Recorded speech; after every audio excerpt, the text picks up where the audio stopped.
Hi, ladies. Hi. Hello. Well, so welcome back to PassionPod. For those of you who don't know, I'm Lauren. I'm the Director of Development here at Passionflix. I'm Allie. I'm the Director of Marketing and PR. And I'm Tosca. I'm the founder and CEO of Passionflix. Woohoo! So this is our 20th episode of PassionPod, which No way! Yeah. realizing 20? that Isn't that crazy? 2-0. Yeah. And Allie and I were chatting about it a little bit, and I was like, it's insane that it's been 20 already, and we're also in a new year, and we're very close to hitting the year anniversary of COVID kind of shutting the entire world down. So it's Right. weird and I can't bittersweet believe it. craziness, but it was I thought we could reflect for a moment that we're 20 episodes in, still going strong, and Passionflix is still going strong, and everything's gonna be okay. Yeah. And thank you to everybody who's still watching Passionflix and supporting us. All of our fans, you keep us going, and you keep us excited to keep doing what we're doing. So we really owe it all to you. Reflecting back on the year, I'm just so grateful that I got to spend the year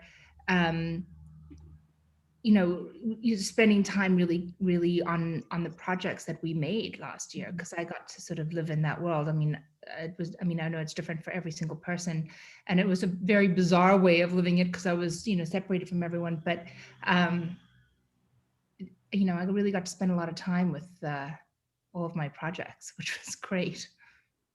Yeah. It gave you a chance to slow down for some of it, and instead of jumping from right to the next, it gave you a little time. Like what we're doing now. Right. We're back to the craziness, but safety. Yeah. So yeah, I thought we could go around and do quick little updates for each of us, and then we'll invite our guest for the day to join us, and I'll have Allie introduce her. So for me, development wise, I've been getting through more of my TBR list. And funny enough, this past Saturday, I joined the ladies from All Things SR podcast. They invited me to chat in the morning with them, and we had a little interview. And during it, they have people listen while they kind of stream the podcast, and then they post it later. But a bunch of the fans who were watching were like typing them a bunch of recommendations. So Leslie's going to send me those books to add to my list. And then Allie, love her, she tweeted and was like, what book should Lauren Olson read right now? And a bunch of people responded with recommendations. So I do want to remind everyone that we pay attention to what you guys recommend, and I'm trying to get through them all. We do. I love it. I texted Lauren and I go, haha, look what I just did. But really, I do it too, because I love getting the recommendations, because I go through and read them. It's so fun. And there's so many that I haven't heard of that I can't believe, and they're great. They're super. And I've reached out to a couple of authors recently that I'm excited about, and I'll update you on that separately too. But so yeah, things are going well development wise. We're trucking along and working on some script notes for a few other ones, because we've got to get our scripts going before we can get production going. It's all a process. So yeah, that's what I've I've seen a couple questions come in, and maybe Tosca and Lauren, this is something you can talk to, but some of the fans want to know, we have quite a few movies to make. Why do we continue to option if we have so many to make? Well yeah, I'll let you two. Well, no, everything is planned many years ahead, right? Yes. So we want to make sure that we're able to get a book, and then it takes a while to negotiate that, and then we get the book, and then we have to find the right writer, and then the writer has to write the script, and then it goes back and forth with the author a few times, and then we have to find it in our schedule as to when we can shoot it, because sometimes it can be East Coast, West Coast, different country, different weather, all these different things. So we have to see how we can fit it into a slot. And then, as we grow, we want to make more and more films, and it's not just me directing the movie. There are more directors that we are hiring to make Passionflix movies in order for us to make more. And so we're not just trying to make one book at a time. Our goal this year is to try and make as many as 8. Again, it's still pandemic pending, but we're hoping to make as many as 8. Yeah, it's gonna be a good year. Yeah. Great answer. That's the perfect answer. That's why. Yeah, thanks for addressing that. Yeah, on my end, as everybody saw, we put the pre-order up for the Gabriel's Inferno DVDs, and wow, you guys were excited about those. We've sold, I want to say, if I can say the number, can I say the number of how many we've sold or not really? We sold out? No, not, No, I would say we've come close to selling out, but we've just added more to the order. So we Yeah. won't sell out, don't worry. I won't sell out.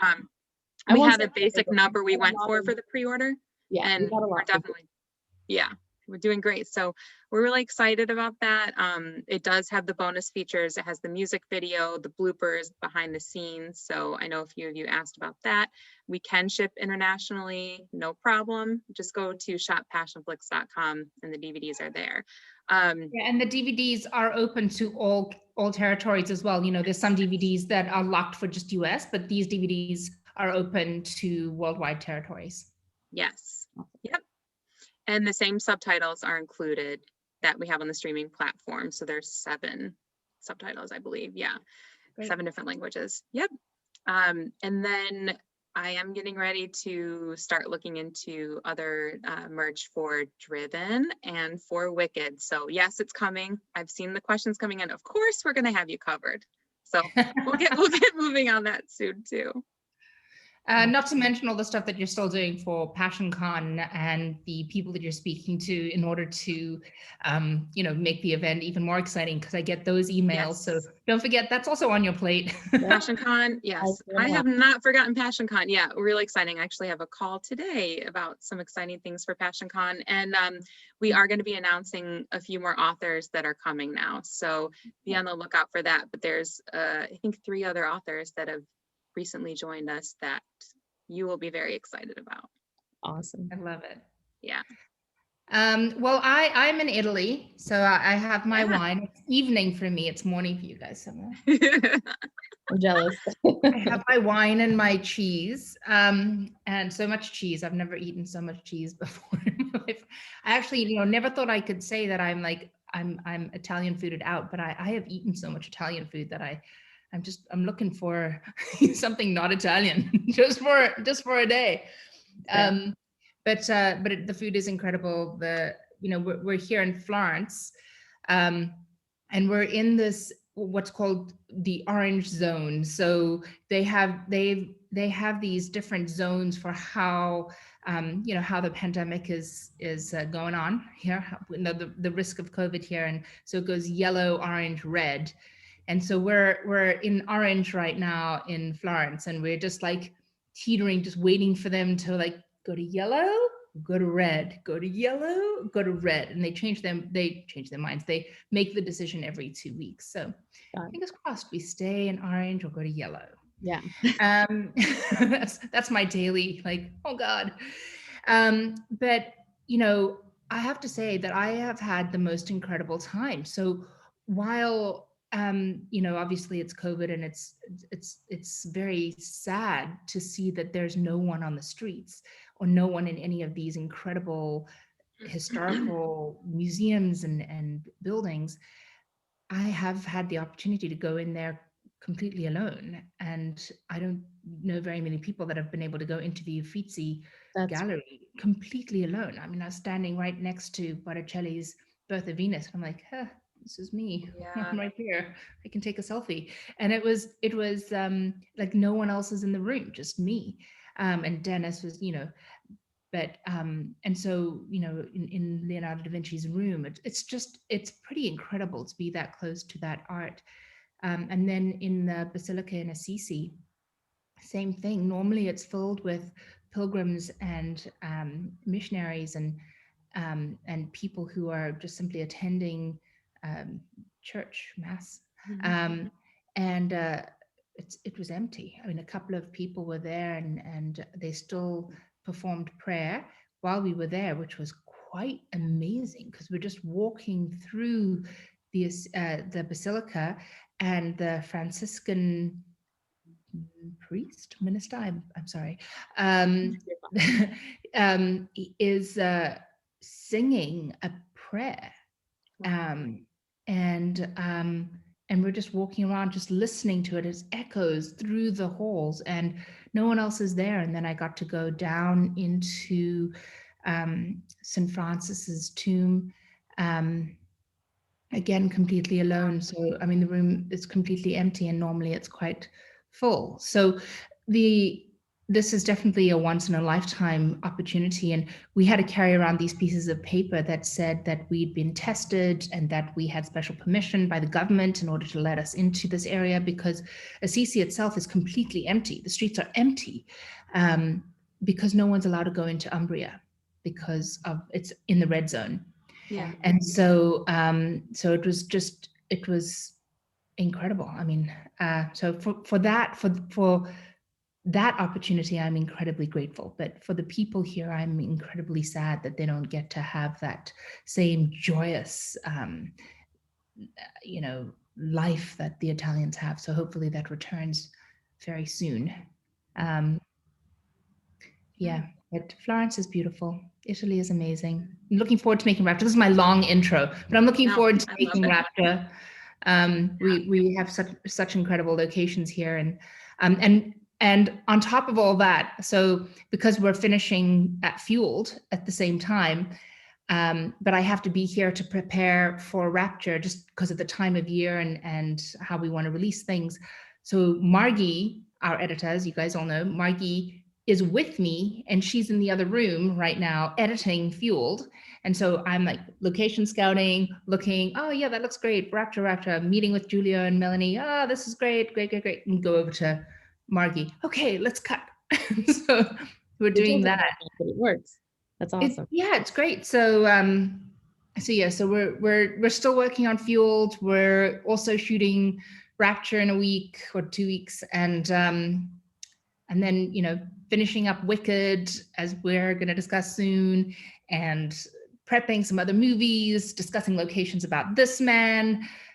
We're still planning on shooting that. There's, going back and forth all day. So while I'm scouting for Rapture and editing Fueled, I'm sending location suggestions to Jody for This Man. Wow. So much to do, so much fun. Awesome. Yeah. That's fantastic. So yeah, speaking of Wicked, Allie, would you like to introduce our guest for today? Oh, sure. Yeah, we are so excited today to have our Wicked director, Taryn O'Neill, join us. For those of you that don't know, Wicked is Taryn's directorial feature debut, but she is no stranger to the industry. She is also an actress and a screenwriter. And fun fact, she's a former competitive figure skater. Wow. I didn't know that until recently. Yeah, we have a lot to cover with her today, though. So let's bring her in.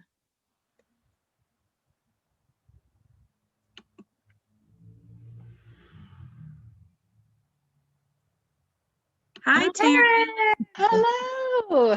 Hi. Hi. How are you doing? Buonasera, Tosca. Buonasera. Ciao, ciao. Ciao, ciao. Bellissimo. It's quite late for me. Yes. I'm like, where's my next coffee? How are you, Taryn?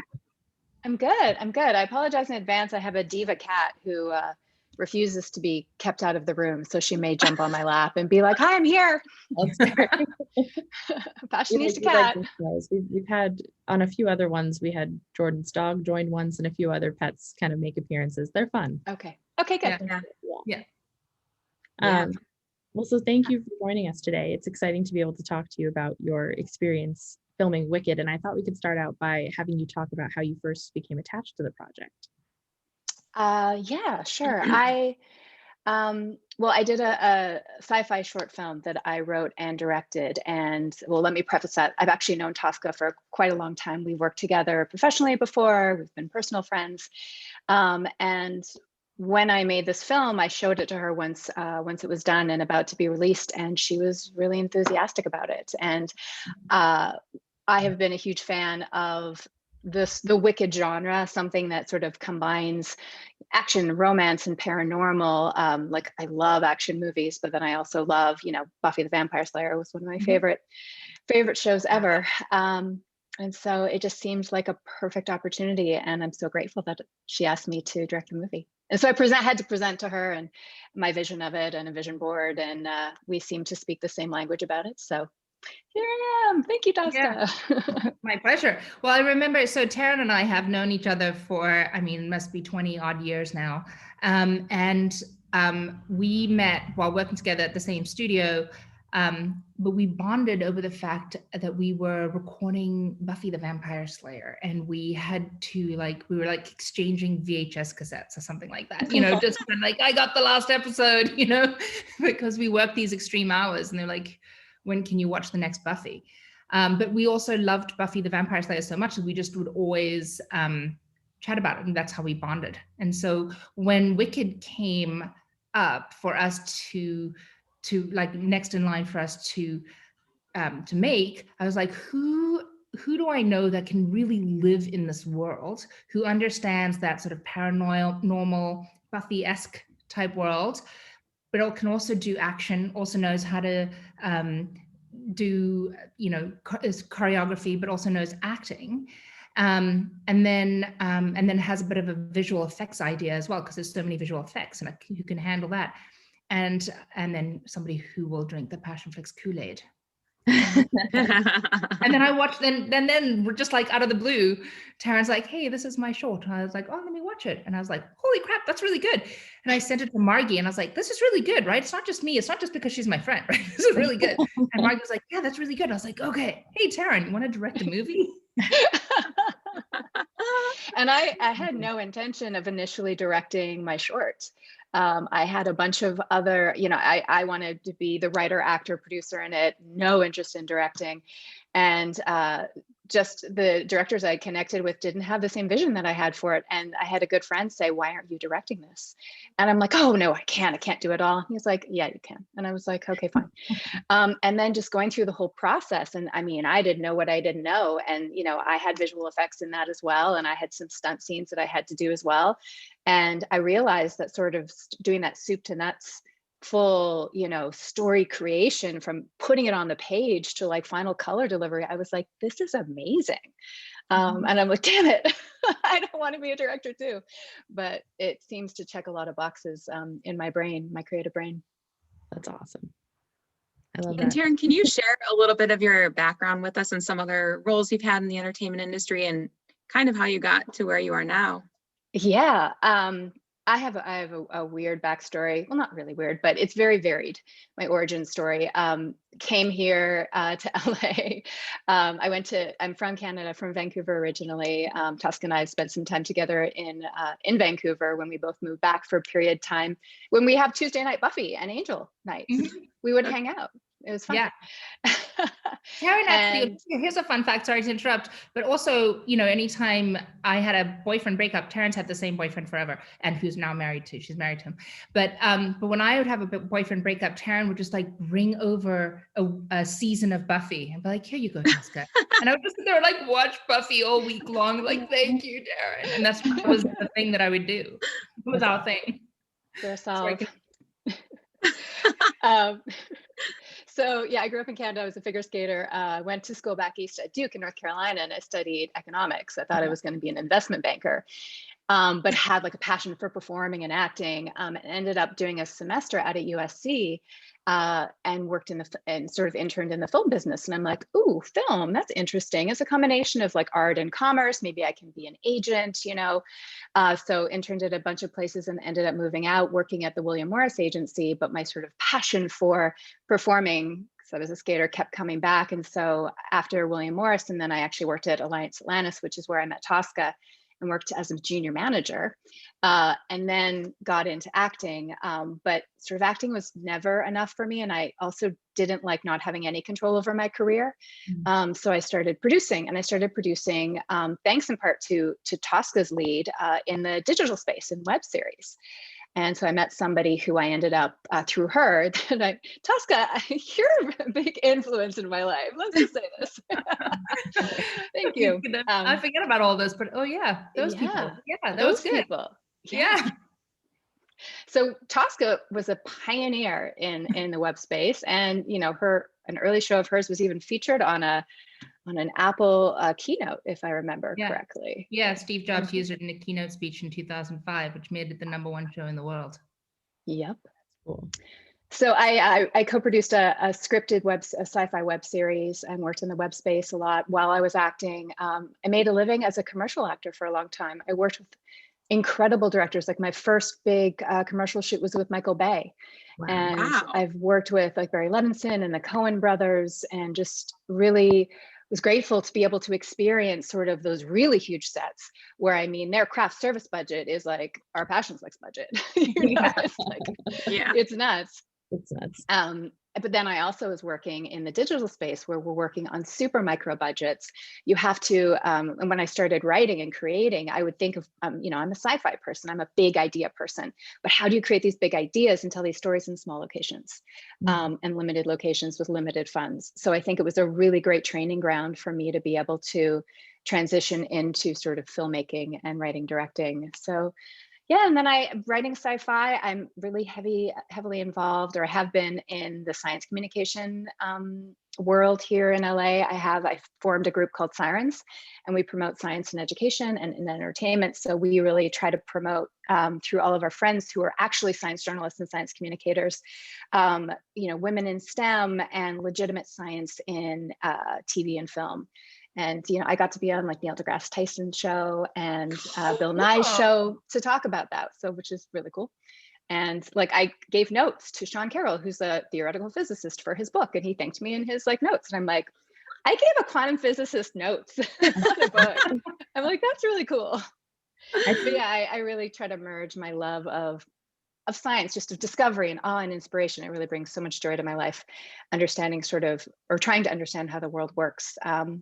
And sort of it's all merged with me now as a writer, director. I mean, I haven't acted since my short film, but, you know, ultimately performer too. That's That's awesome. And here I am.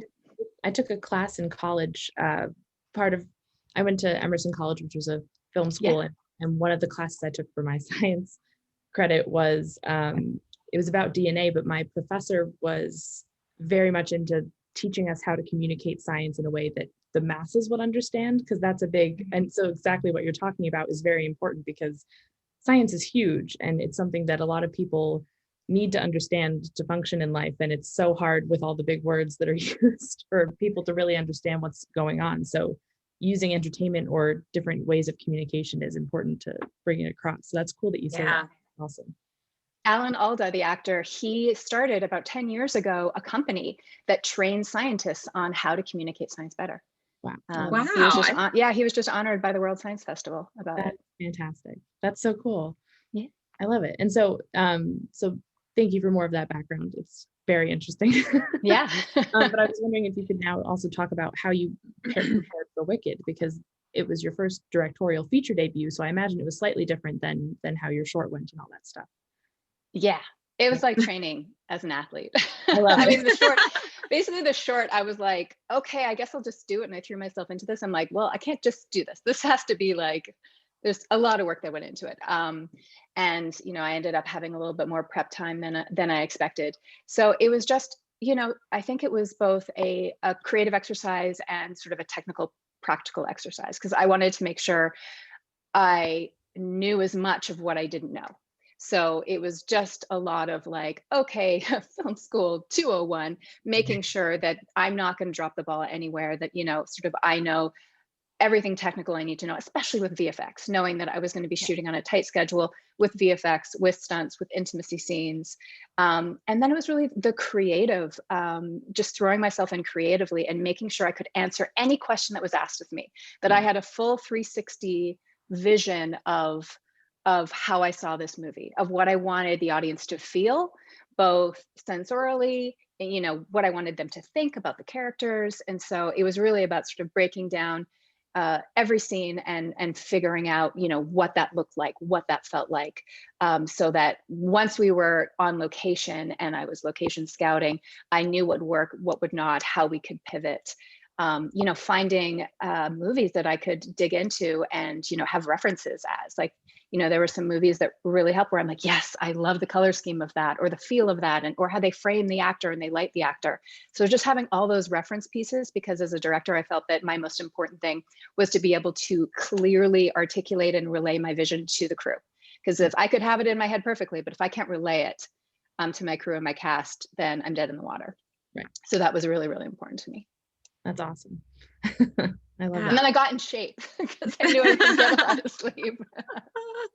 And then you had a hurricane come in and shut you down for 2 days, and then you lost all power in New Orleans. And yeah, those were the great days. And working, I'm just gonna like throw out some of the curveballs that were thrown Taryn's way. So, you know, besides the 2 hurricanes that came in that shut her down, lost all power, and the windows were rattling, and they weren't able to shoot because it was basically, I don't think it was a state of emergency, but close to The it.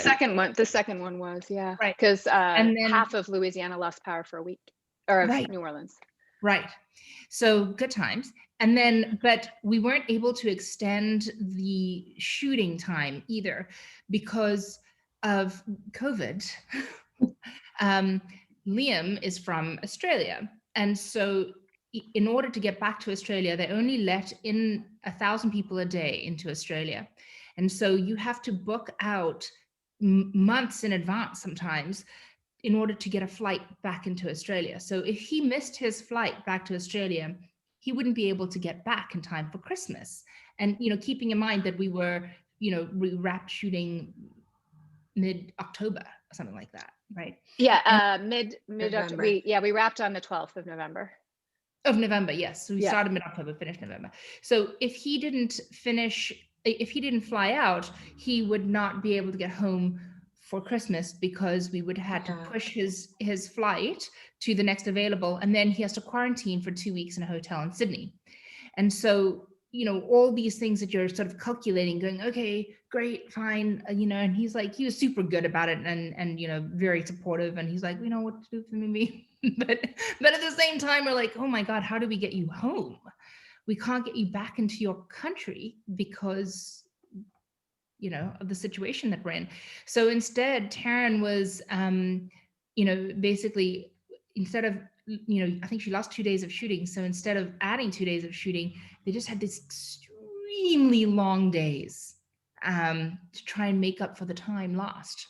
And so, you know, just keeping in mind that they're like totally exhausted, having just come out of a hurricane, dealing with, you know, COVID compliance, and, you know, trying to hit their deadline of finishing by November 12th. It was, Yeah. And I was just there on the other line saying, you can do it. You can do it. We wrapped it, I think we wrapped it 6 in the morning, 6 or 7 in the morning on that Saturday, whatever was the day he was flying out, where he then had to leave for the airport at 10. Yeah. You know, and so at least he had those 4 hours to pack up, but it was kind of like, bye. Yeah. That's so surreal that you got it right by then. Wow. It was, yeah, you know, in retrospect, I still pinch myself that we got everything just because of, you know, and it's not like we were shooting in LA and, oh, we can pick up this shot, and, oh, our actors are local. No, we were in New Orleans. No, Liam is in Australia. Like, Yeah. there's no virtual studio that we really could have shot anything else in. No. And on top of that, our listeners may or may not know, but you were actually in New Orleans to film back in March when everything got shut down for COVID. So how did that affect how was that experience? And was it hard to jump back in when you were able to jump back in? Yeah, I will always remember that day because we had just had our first sort of big production meeting where we'd done a full, you know, schedule breakdown. At the same time, I was getting texts from Anna, who had just dyed her hair red, showing me pictures of this red hair. And we're like, oh, I don't know, maybe we need to change it a little bit. And so I was like dealing with business stuff, but then actor stuff.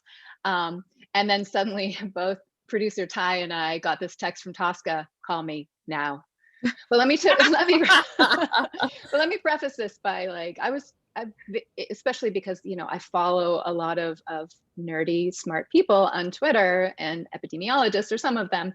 I was very aware that this was coming. And every morning I would wake up at, you know, whatever, 6, when we were prepping, and I would first look at my science news and be like, so where are we at today? You know, and I remember I was in an Uber and hearing that the NBA had just shut down. I'm like, can we eke this out? Can we eke this out? Nope. No, but at least we were in the middle of shooting. You know, we just started, you know, locking in some locations.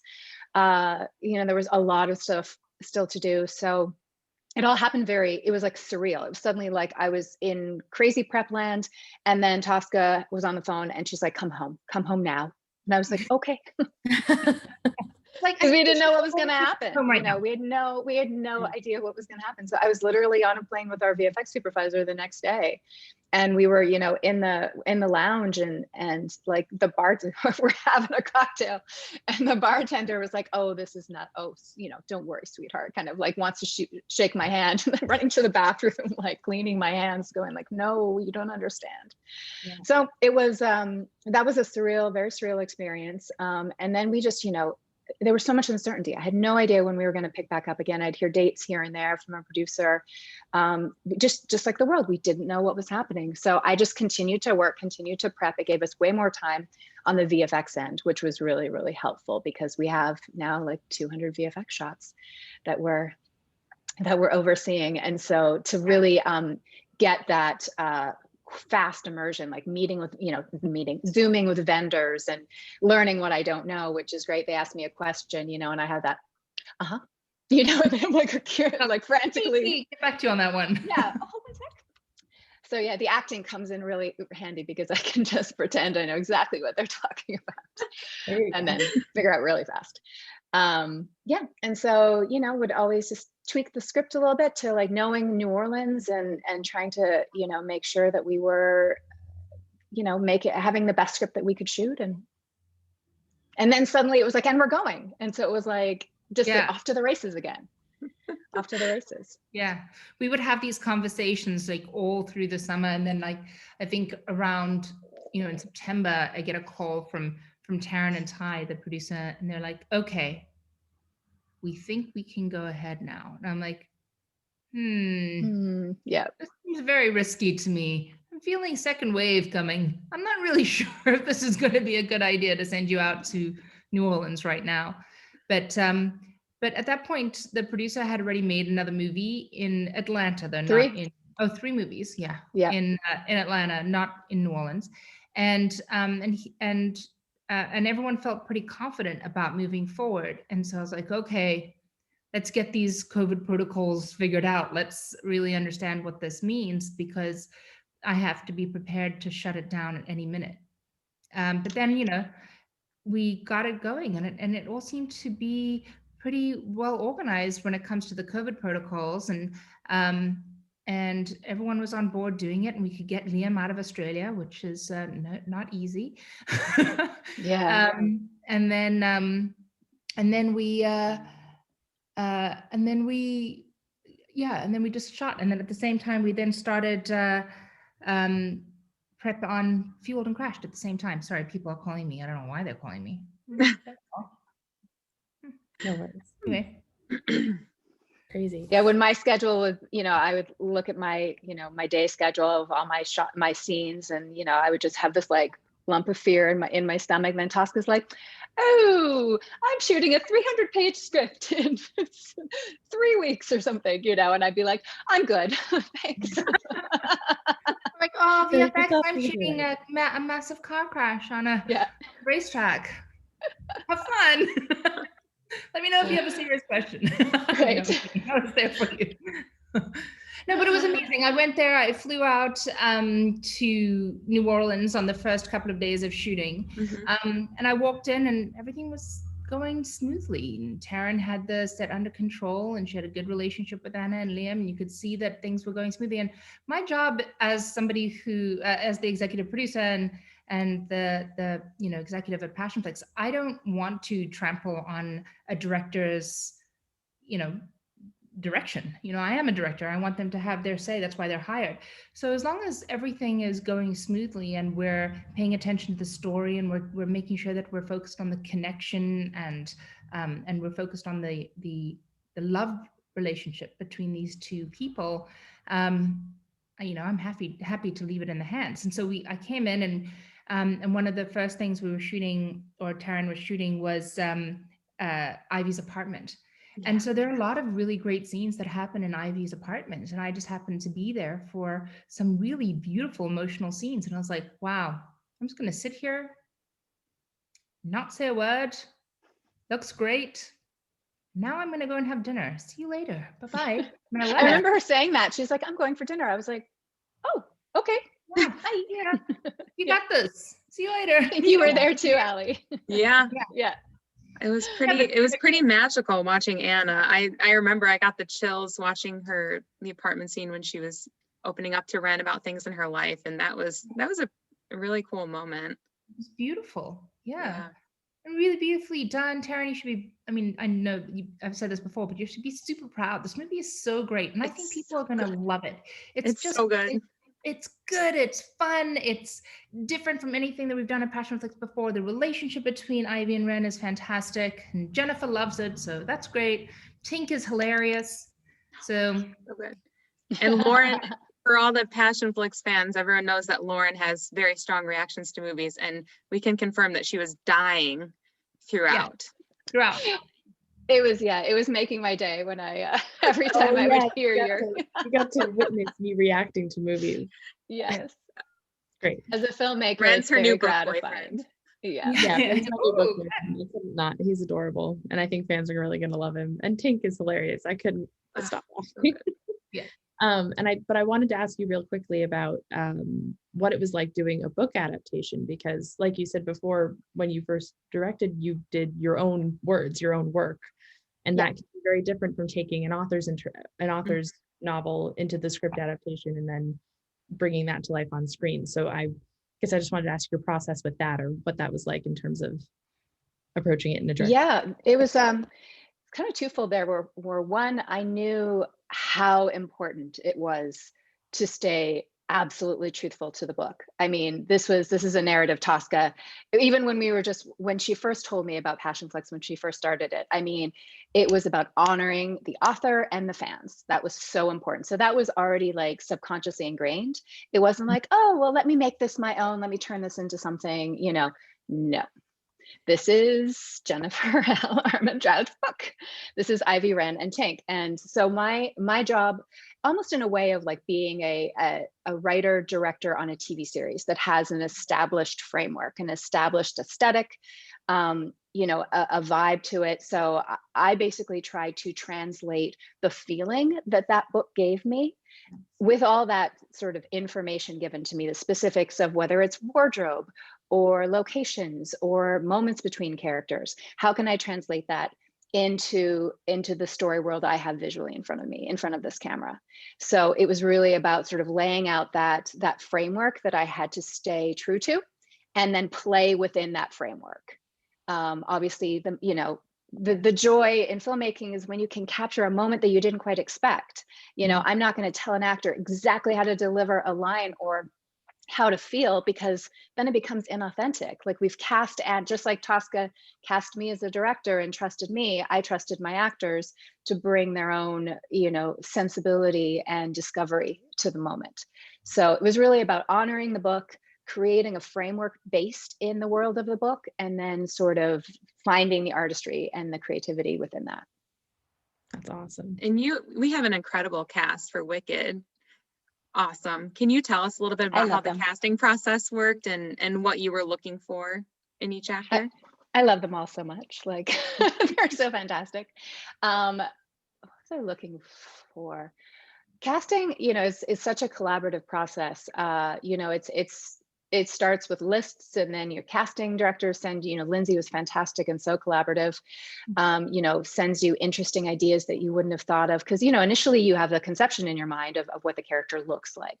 And if there's a very specific description of the character, you have to sort of lean towards that.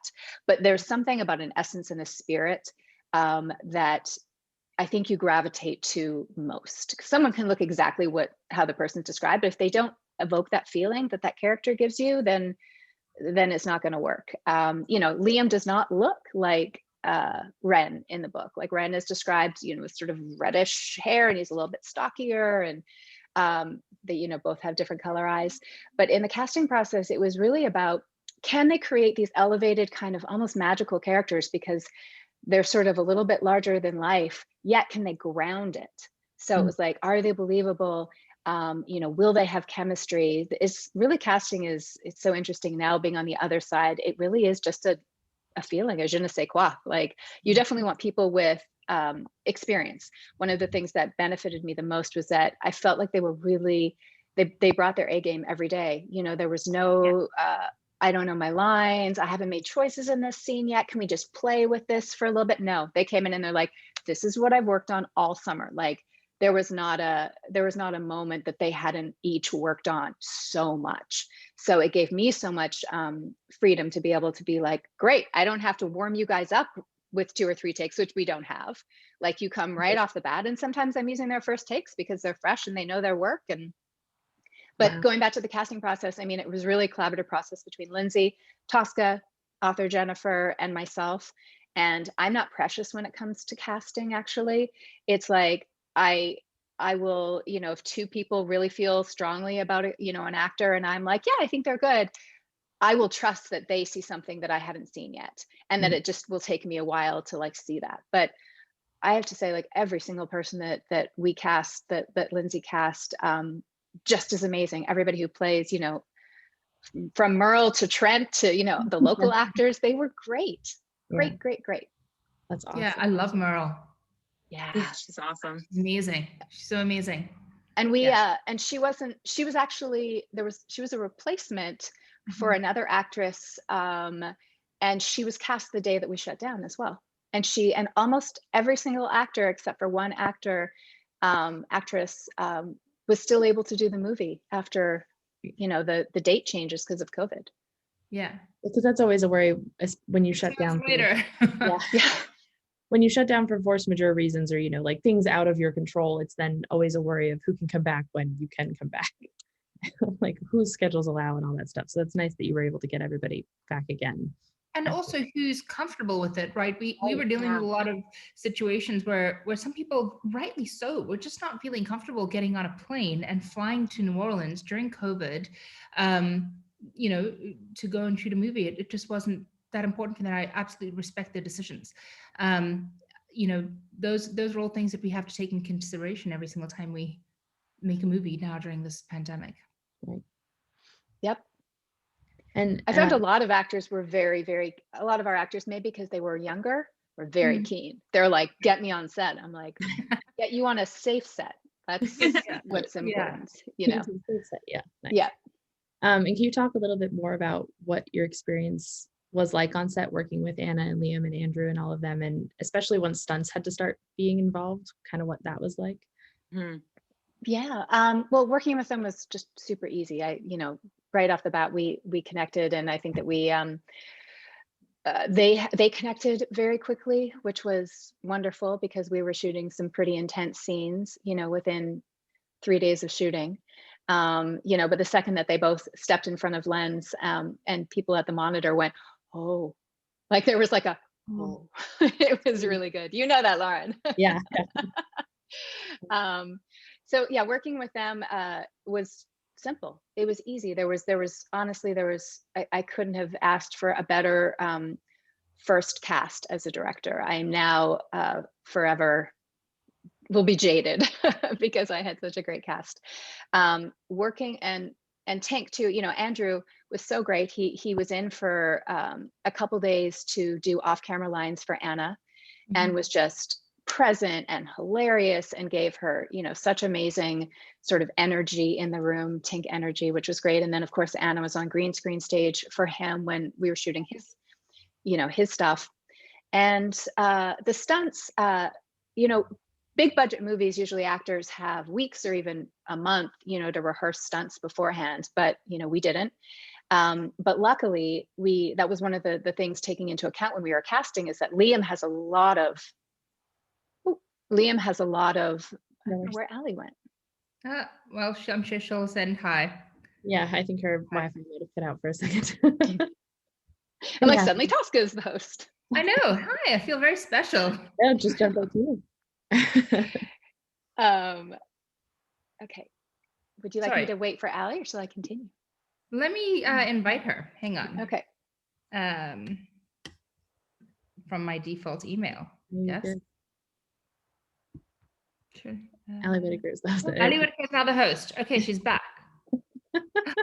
Welcome I'm back. back. I don't know what happened. I was about to text you that I thought you froze and then you disappeared and I was like, oh no. Yeah, I don't know what happened. I felt very special. I was suddenly the host. I was like, wow, that feels really good. I can do all sorts of things that Allie wouldn't normally let me do. Oh God, don't. I can share everything. All those things that I used to do before Allie came along and just prevented me. Yes, that was the thing on set of like, someone would be like, can I share this picture? I'd be like, text Allie. Text Allie. But I mean, like, not asking me. So beforehand, I'd be like, sorry, in the early days, I'd just be posting. And now I'm like, Allie, can I post that? Yeah. She's good at reining you in. Which is great. Oh, hang on a second. Pause. Breathe. Breathe. Good. Water. Breathe. They like the Italians. So By the Taryn, way, it is pretty amazing to go location scouting out in Umbria. Pretty amazing, Taryn. And they serve you wine at lunch with your pasta and all of it. Do we have any scouting to do next week when I get there? Come we might jealous. on Friday, so. very No, jealous. I think we need to bring the Italian Home. ways home. I think that's Well, a the great French are kind of the same way, like French hours. Yeah. And Oh, yeah. you know. Yeah, I guess we'll just have to go to France next then. How's that, Taryn? Right. Good. My French Okay. is pretty good. All right, mine too. Off we go. So sorry, Taryn, you were talking about the cast being on set and getting them in front of and stunts. Yes, exactly. Yeah. Just with the stunts, that was part of the casting process, is making sure that they had the physical capabilities to ultimately do the kind of scenes that we need them to do. Liam has a lot of martial arts training, which was great. And Anna is a professional ballet dancer. And so I knew she was really athletic and that she would pick up choreography really quickly, because you have to as a dancer. So Liam and I had a number of discussions about sort of, I would send him the stunt scenes. He was like, oh yeah, I can do that. I'm like, no, we're going to have a stunt guy for you, just to be careful, to be safe. He did all of his own stunts. I mean, like he would. Wow. Okay. Thanks for letting me know now. Thank you. Almost, but there aren't huge stunts that he's being like thrown or anything, but just like the mocking, there's like fight stuff, and he did them all with stunt performers. So stunt performers would be on the other side, making sure that things were safe. And then for Anna, the stunt coordinator and I would send her videos to like try to get her body into like a fighter's body. So they would be like training videos, and I would FaceTime with her and do exercises, because I have a martial arts background. I started studying martial arts because I loved Buffy so much. Wow. So at the end of the day, thank you, Joss Whedon. Thank you, Buffy. There you go. So yeah, so it was fast and furious when it came to stunts. Very safe. We had two great coordinators. One that was sort of more versed, sort of with the bigger stunt scenes. Because we had rigs where because stunt Anna would go flying, the prince lifting her up. So there's a lot, with throat up. So there was a lot of those kind of things that we had to, take our time doing safely. But they would come in, the stunt coordinator, and work with Anna and Liam to be able to learn the moves that morning. And then we'd shoot it in the afternoon, and we would have, the stunt doubles do it a few times. And then we'd have Anna and Liam do it, usually not as fast, but so that we could, cut it together to make it look like, especially with Anna, that she was doing all of her own stunts. And she did. And I can't tell you enough, she owned it. I mean, I remember the first time she did, there was like the first, I won't say which scene it is, but, it took me a while to sort of get her there. But once she had like Ivy as a fighter, as a hunter, it was like on. Like her scene with the prince, like when she's fighting him, Oh, it's amazing. she is so good. badass. Like I was so proud of her. Like I used some stuff that she did as opposed to the stunt double, because she just sold it. And I was like, girl, you got a future as a stunt, as an action hero if you want. Yeah, she was very good. Yeah. And Andrew was amazing. Like everyone was blown away how well he's never been in a flying rig before. And they're like, oh, all I heard was, you're going to have horrible days because the actor is going to start complaining within 5 minutes. It's painful. It's like, all I heard was that. And he was up there. He's like, this is great.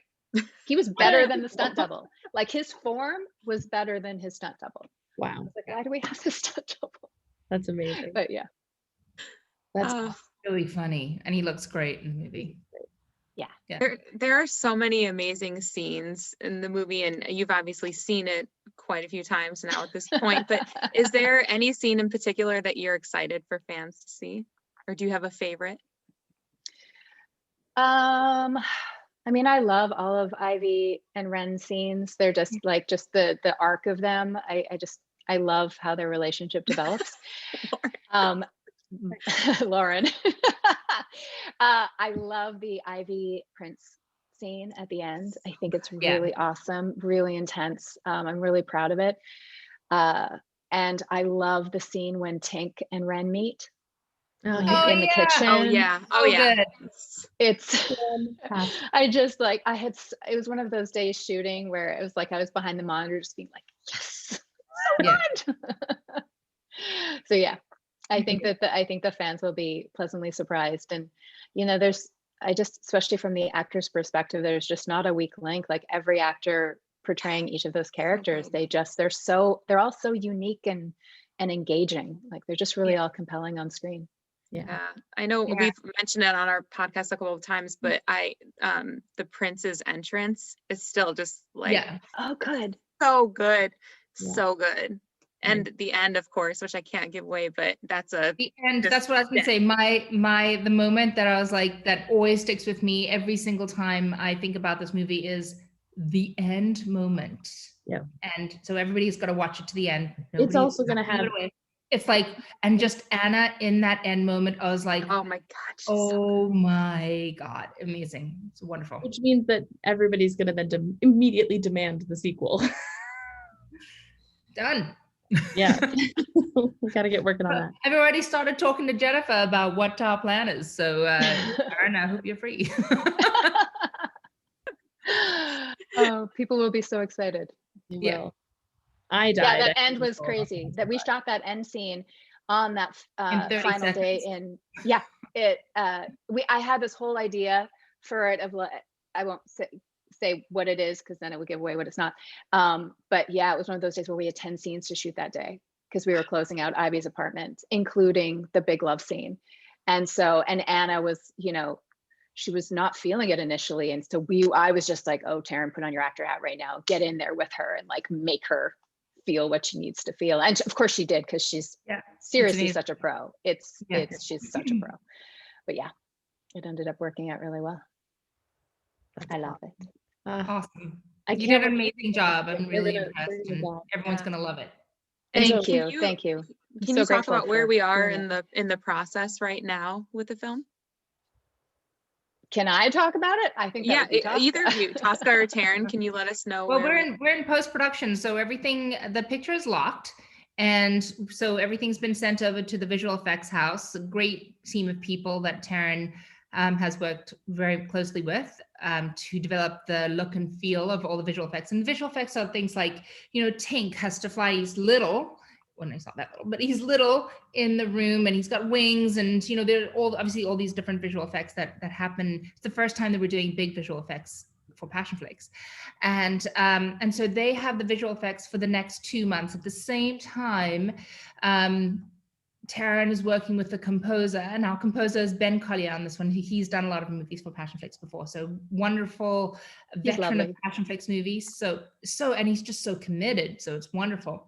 And so while we saw some songs and so he'll do a temp version of this, because as we get into visual effects, we have to do sound and music after visual effects, because when you get into visual effects, you notice that some shots might need to be a little bit longer or a little bit shorter. And when we talk about a little longer, a little shorter, we're talking about frames, and there are 24 frames in a second in film. So it could be adding 5 frames or 3 frames or 10 frames or cutting 3 frames, because it'll affect the visual effect. And so music can only really be locked in afterwards, and sound effects afterwards, because we want to make sure that the picture is really locked, because everything's done to time code. And so once we finish visual effects, we send it off to the sound house, the same sound and color people that have done all of our movies, a great team of people. And they will work to create all the sound effects of the big fight and all the different things that happen, and take sound. Along with Taryn, and then we will sound mix and then release. So that's where we are.